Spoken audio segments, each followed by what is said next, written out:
ভারতীয় অভিনেত্রী সোনালী ফগটের মৃত্যু নিয়ে আরও রহস্য ঘনীভূত হয়েছে। শুধু খুন নয়, মৃত্যুর আগে সোনালীকে ধর্ষণ করা হয়েছে বলে বিস্ফোরক অভিযোগ করেছেন এই নেত্রীর ভাই। সাবেক বিগ বস প্রতিযোগী সোনালী ফগটের ভাই রিঙ্কু ঢাকা আঙ্গুল তুলেছেন তার পিএ অর্থাৎ ব্যক্তিগত সহকারীর দিকে। গোয়া পুলিশের কাছে লিখিত অভিযোগ করে রিঙ্কু জানান, মৃত্যুর আগে পরিবারের সদস্যদের ফোন করেছিলেন সোনালী। ফোনে তার বোন জানান তাকে খাবারে কিছু মিশিয়ে খাইয়ে ধর্ষণ করা হয়েছে। শুধু তাই নয়, প্রয়াত অভিনেত্রীর ভাইয়ের দাবি তার বোন জানিয়েছিলেন তার সহকারী আপত্তিজনক ভিডিও ধারণ করে তাকে ব্ল্যাকমেইল করেছে।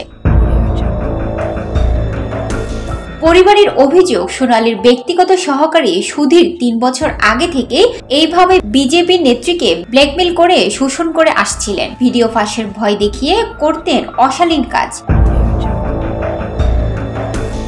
পুলিশের কাছে প্রমাণপত্র লোপাটের আশঙ্কা প্রকাশ করে সোনালীর ভাই অভিযোগ করেন তার বোনকে খুন করা হয়েছে। এই ঘটনায় তার 2 ঘনিষ্ঠ কর্মী এই ঘটনার সঙ্গে জড়িত। বোনের মৃত্যুর পরে তার হারিয়ানা ফার্ম হাউস থেকে খোয়া গিয়েছে সিসিটিভি ক্যামেরা, ল্যাপটপ এবং অন্য গুরুত্বপূর্ণ জিনিস। সোনালী ফগটের মৃত্যুকে কিছুতেই স্বাভাবিক হিসেবে মানতে নারাজ তার পরিবার। সোনালীর মুখ ফুলে গিয়েছিল, মুখে পিঠে একাধিক দাগও ছিল, এমনটাই দাবি করেছেন তার ভাইপো।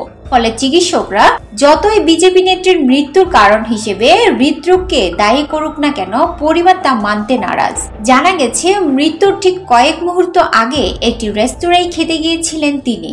গোয়ায় কার্লিস নামে একটি রেস্তোরাঁয় খাচ্ছিলেন তিনি। সেই সময় তার শরীর অস্বস্তি শুরু হয়। সঙ্গে সঙ্গে দলের কর্মীরাই তাকে নিকটবর্তী হাসপাতালে নিয়ে যান। সেখানে চিকিৎসকরা তাকে মৃত বলে ঘোষণা করেন। প্রথমে জানানো হয় হৃদরোগে আক্রান্ত হয়ে মৃত্যু সোনালীর, কিন্তু তার পরিবার এই দাবি প্রত্যাখ্যান করে। পরিবারের পক্ষ থেকে একের পর এক অভিযোগে গোয়া পুলিশ অস্বাভাবিক মৃত্যুর ঘটনা হিসেবে কেস ফাইল করে তদন্তে নেমেছে। এরই মধ্যে সোনালী ফগটের এক সহকারীকে গ্রেফতার করেছে পুলিশ।